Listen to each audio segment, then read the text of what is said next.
Ramdam niyo ba yung DRPS2. pagod pag laging naghahabol? Naghahabol ng deadline ng mga sale ng oras. Minsan, pati taong hindi tayo gusto, hinahabol natin.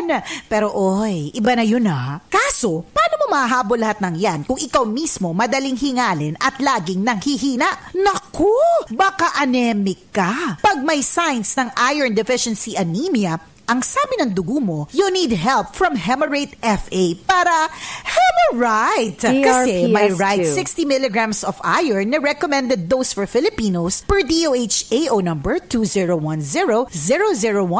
Samahan pa ng proper diet at exercise. Kaya kung gusto mong di lang basta makahabol, kundi makarating sa paroroonan, mag-Hemarate FA, the blood vitamin. Iron plus pyridoxine vitamin B6 plus cyanocobalamin vitamin B12 plus folic acid is the generic name of Hemarate FA. If symptoms persist, consult your doctor.